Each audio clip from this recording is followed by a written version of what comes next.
Pundits are fancying for the title, for relegation, for teams to watch as well. So let's start off with how they see the top four going and who are going to be the champions come May. So this is the predictions from our pundits in terms of the top four and the champions. Merce and Clinton both going for City to make it an unprecedented 5 in a row this season. But Sue and Boydie think it is going to be turn of the Gunners after 21 years. In terms of the top four, well, Merce, Clinton and Sue all going for City, Arsenal, Liverpool and Tottenham. We'll talk about that in just a moment. Boydie, the only one who's broken ranks and has gone for Manchester United. That one in before their opening night win against Fulham by 1-0 last night. So I'm going to come to you first because you're going for the Gunners. 2 points. The gap between them and Manchester City last season. And every season that Mikel Arteta has been in charge of the Gunners, the amount of points they amass in each season grows. So why do you think this is the season they get over the line ahead of City? I could look very silly, couldn't I, and Manchester City go and do it again because we know how strong Manchester City are. But I just feel that Arsenal gained a lot of experience over those last 2 seasons. They didn't do much wrong last year. They didn't fall away. I think they won 16 out of their last 18 games or something like that. I think they've added Calafiori, which I think is a really good signing for them. He can play left back if you need to strengthen, which is a position I thought that they needed to strengthen. And he can also cover it at a centre-back, which, of course, we know that they're very strong in there anyway. But if they do get an injury, he can come in. And I also think Timber coming back is like a new signing because he got injured so early on in their season. So I think what they did last year, they were so close. I just think that they might be able to do it this year. Merce, why are you so sure it will be City again and your old team Arsenal will come up short again? Well, I'm not that sure. I'm not that sure. I was Arsenal. I just think Arsenal are going to miss a centre-forward. I think they're going to miss a centre-forward. Still got a couple of weeks to sort that out, do you think they will? A couple more weeks, but you'd think they've been around a while, and you know what I mean, to go and buy a centre-forward now with a week to go, I just don't get it. His priority just seems to be that defence, doesn't it? Yeah, the thing why I go with Man City, because, one, they're relentless. They just got players in every position. I think Alvarez going could really hurt them. But everybody played a lot of football matches for Arsenal last season. Saliba, Gabriel, Rice, Odegaard, Saka played virtually every game. You think they're a couple of injuries away from struggling? I think they're a couple of injuries away from... Not from struggling, but, you know... In terms of the title race? Yeah, being in the title race, I don't see it. I think if Arsenal went and had the injuries that Tottenham had at the start of the season last year when Chelsea beat Tottenham that night, if they have them injuries, I think anybody will struggle. I think a lot of teams will struggle. So it's about keeping their players fit. But I give the one thing at Arsenal, and I don't know if it's to do with the staff or whoever, don't get a lot of injuries. They're really, really good at keeping their injuries down to a minimum. At Arsenal at home to Wolves today at the 3 o'clock kick-off, they've beaten Wolverhampton Wanderers in their last 6 Premier League meetings. Let's talk about the sides that our pundits think will be relegated come May. Could be before, of course, depending how your season goes. But these are the predictions. And all 3 of Merce, Clinton and Sue are going for the 3 who came up to head back down from whence they came, which would only be the 2nd time that's happened in the Premier League season. Well, 3rd time, because it only happened for the 2nd time last season. All 3 promoted sides went back. Boydie is the one to break ranks. I know at the moment, Boydie, you're watching events at Portman Road. Just very quickly, Boydie, you've broken ranks. You've gone Southampton, Leicester like the others, but you're going for Everton and not Ipswich, and that's not based on what you've seen over the course of the last half an hour at Portman Road. No, I think Ipswich will be okay this season. I think for me, I'm looking at Everton. The players have lost. I don't think the ones they've brought in are at a level that, you know, and there's potential that they could lose more.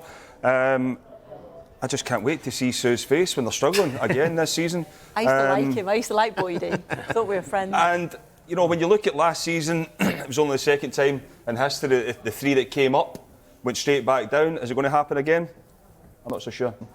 That's why we think Everton. OK, let's go on to the surprise package that our pundits have chosen this season. The team to look out for, who might raise 1 or 2 eyebrows. For Mercy's going for Tottenham Hotspur. We spoke about the signing of Dominic Solanke and how much that may change things for Ange Postecoglou's side.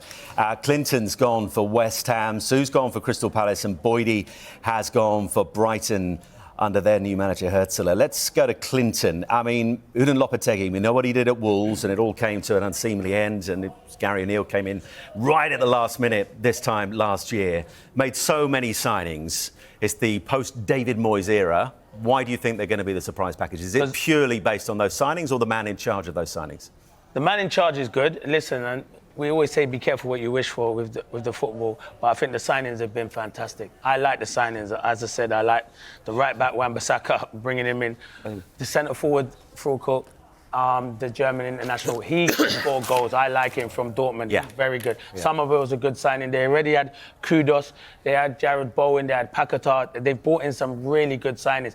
Do you think Somerville will cut it in the Premier League? Yeah, I think Somerville will cut. It will take him a bit of time to get into that starting 11 because you've got Mohamed Kudos and you've got Jared Bowen who've been outstanding. But I think the signings West Ham have made, I think they got an outside chance of getting in to Europe side. I think the signings are that good. I think in Europe, not in the top 4. No, but yeah, glad you qualified that. Yeah, not in the top 4 because I picked my top 4. That wouldn't be sensible, would it? But I do think they have an outside chance, definitely. But I like Lopetegui as a manager, and I think the signings have been really shrewd. So that's why I picked West Ham. So without meaning to drag the mood down, what we're going to do now is talk about underachievers that our pundits have gone for this season. And this is the lineup in terms of teams they think are going to underachieve this season. And as you can see, Merce, Sue and Boydie have all gone for Chelsea. Clinton, the only one to break ranks on this one and go for Brighton. So let's go to Clinton. Under new boss, Fabian Herzler. He's the youngest ever Premier League boss, as I mentioned right at the start. And this made me feel old.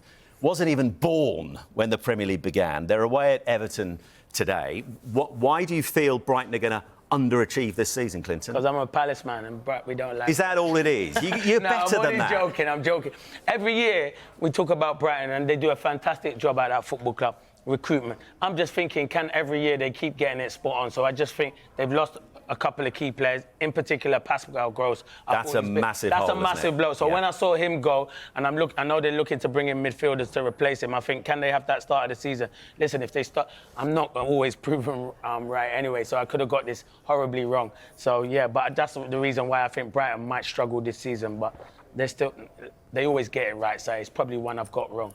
Yeah, they didn't finish too well last season, just one win in their final 10 matches. Merce, you've gone for Chelsea as an underachiever this season. Is that based on what looks to be an erratic transfer policy once again? Yeah, I mean... And a new boss. They got in a cup final last year and then were bang unlucky in the other one, in my opinion.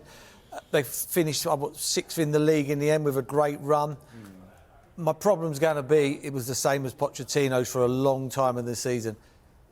When will he know what his best team is? Yeah. He's got so many players to pick from. He needs to get his best team. We used to say it all the time with Pochettino. It was always swapping and changing. And for me, yeah, I think they're a cup team because they're up and down. They could be, they got players that can hit the heights of 9 out of 10 one week, but 4 out of 10 the week after. You need to be 7 out of 10 every week to get a good challenge. If Pochettino had remained in charge, and they finished the season strongly in the end, would you have had them down as an underachiever? Probably. And I only say that. I mean, they finished well with the games, beating Brighton, West Ham, teams like that.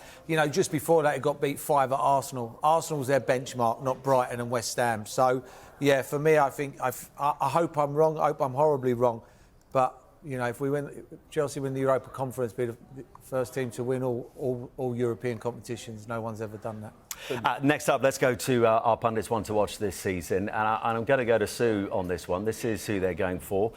Mercer's gone for Nicholas Füllkrug, who's come in from Borussia Dortmund to West Ham. We saw him, of course, in action at the Euros, 15 goals last season. Clinton's gone for a Palace player. No massive surprise there. Boydie's gone. Because he's unbelievable. Yeah, he is amazing, Eze. And Boydie's gone. I mean, he didn't know this time yesterday, but in the end, he went for the new gunner signing, Ricardo Calafiori. Sue, you've gone from Amad Diallo. I mean, we've seen him have those moments. He started last night against Fulham for Manchester United in that Premier League opener. He scored that last-minute winner against Liverpool in the FA Cup. He's not done too well in terms of injuries, but also it seemed at times that Ten Hag hasn't necessarily trusted him. Why might this be his season?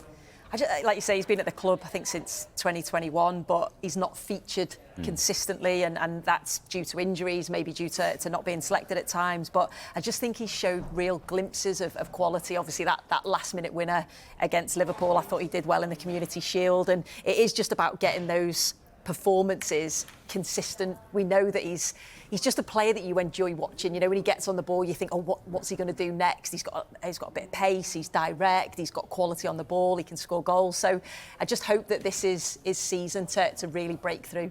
And final category, we'll look at who our pundits think will be the top scorer this season.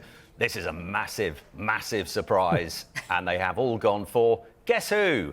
Erling Haaland, the top scorer this season, 27 goals last season. Salah, 10-1, the next favourite. He hasn't scored today, but has a terrific opening day record for Liverpool. But at the moment, it still remains 0-0 in that game.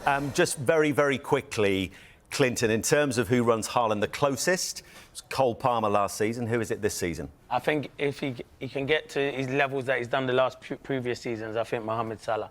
Okay. But don't write off Dominic Solanke either. Or Isak? Or Isak. Another one. Or Yeah. Watkins. Just name every striker. just do a striker roll call. Mateta at Crystal Palace as well. Sorry, I can keep going on if you want.